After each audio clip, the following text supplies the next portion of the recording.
Morning. Rabbi Daniel here, Chaplain Daniel here, out and about in San Diego like I always am. All right, so I was listening to Myron Golden this morning, which is a very interesting guy.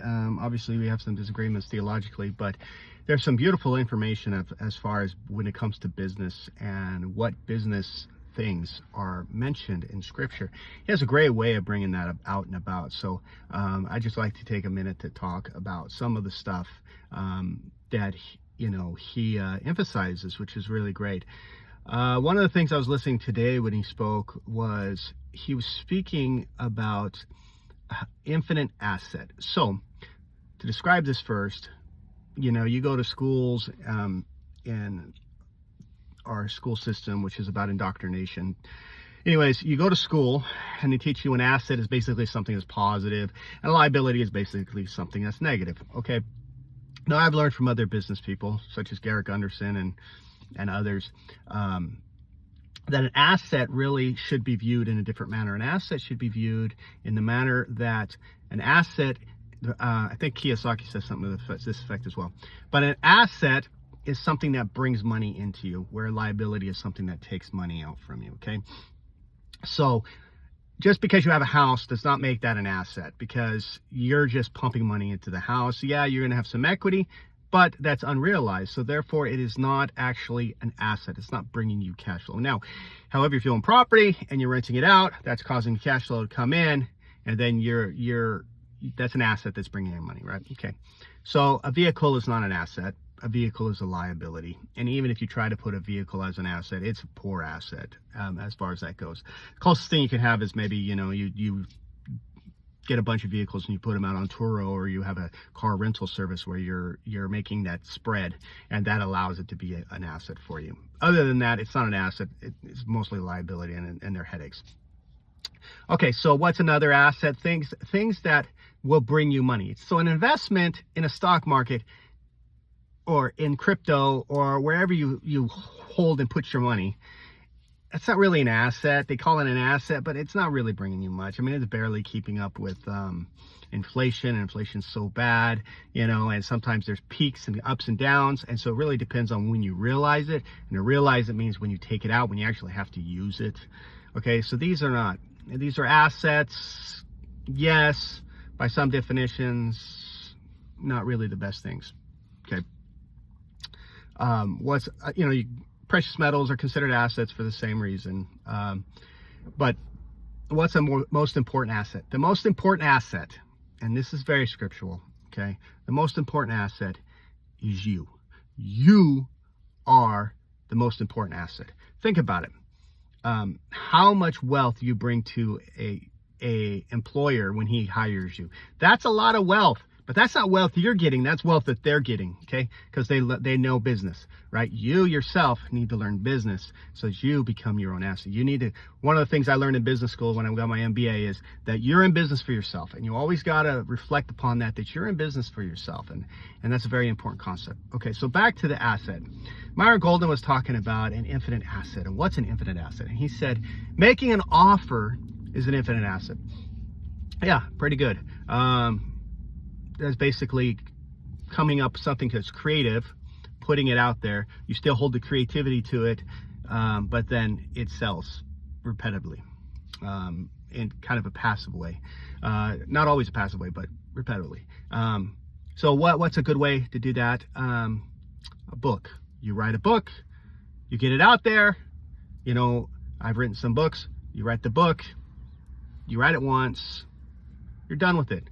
You put it out there, and then it has its own life, so to say. It's kind of, I view it as like if you know the scriptural story about the woman who her husband had passed away, and she had nothing to take care of her family, her son, her family, and a bunch of bill collectors, debts coming after her. The prophet came to her, okay, and he said to her, Prophet Elisha, I believe, and he came to her and he said, go get the jars. Go get the jars. All she had is a little jar of olive oil. Just a little jar of olive oil. Okay, which olive oil back in the ancient times was very considered wealth, right? But it's a very small one. It wasn't much. Okay, so he said, go get as many jars as you can. So go get your jars, go collect the jars. And then he took it and he told her, go to the back room and pour this. He said to her, go to the back room and pour this. He didn't do it himself. That's the important key. You have to do things your own. Okay, so she went back there and she poured in private. She poured, and it just kept on overflowing all the jars. She asked her son, go get more jars, go get more jars. He's like, there is no more jars. Nobody else has any more jars. Okay, so studying and then looking upon this, what is these jars? What are these jars? Well, if you write books, those are jars, right? Things to collect wealth, things that wealth can flow into, things that wealth can come into, but not just stay there so you can use it for other things. So the wealth has to flow. That's one key point to that story too. The wealth has to flow. Okay, so what is this infinite asset?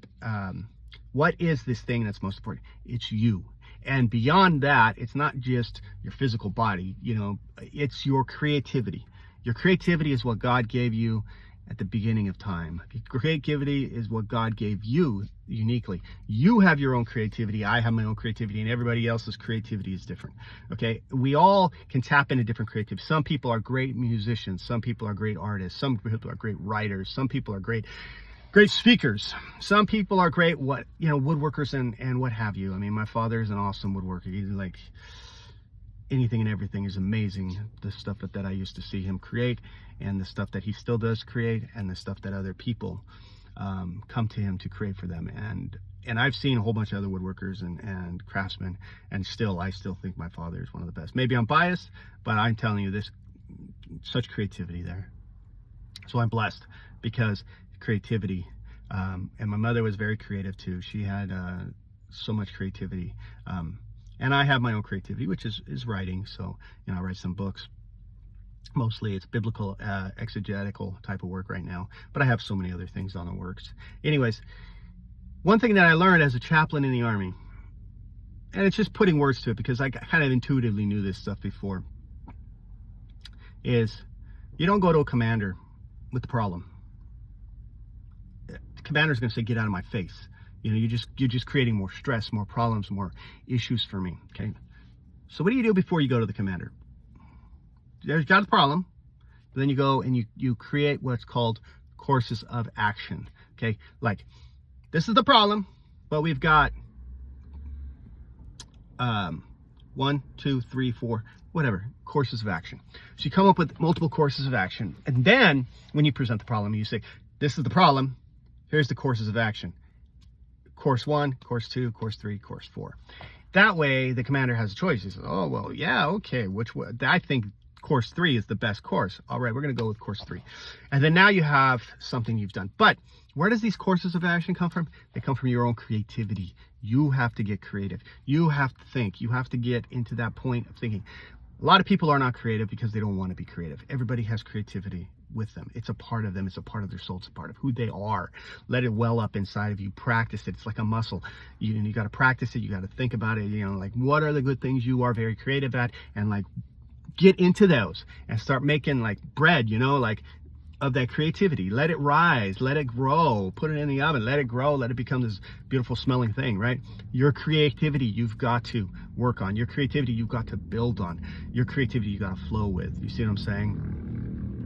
So with that, what is your infinite asset? Your infinite asset is you and your creativity. Okay, you nurture that so you can have more creativity. Okay, and then also, in addition to your creativity, which is part of your imagination and creativity go hand in hand. With that, learn to articulate, speak it, because words are power. After all, how did God create everything in the universe in the beginning of time? And in the book of Genesis, it says, and he said, let it be. He spoke it into existence. He spoke it. And in Hebrew, the thing for thought, for word, more specifically, not so much for thought, but for word and for thing is the same, and it's called davar. Davar. Okay? Word and thing. It's the same. It's the same. Okay?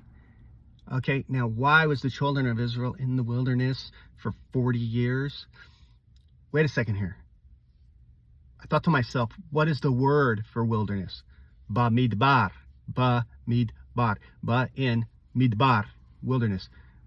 The bar, when you in the Semitic language you put the in front of a word, it becomes a place. The place of the thing, the place of the word. So why is it called Bamidbar? Why is it called Midbar? It's called Midbar because that's where the word is, or where the thing is. And that was where the revelation that God gave them at Mount Sinai was, in the wilderness. It's in the Midbar. So if you're going through a Midbar, if you're in a Midbar, okay, yeah, that Midbar was barren desert, right? But if you're in a Midbar, okay, you're in a place now to where you can receive a word or a thing from God, all right? So if you're in the Midbar, open up your hands, open up to God, receive that, because that's the creativity. Let that shine through you, just like it shone through Moses' face, the creativity, okay? And then you're going to be blessed, all right? Have a great and wonderful day and be blessed.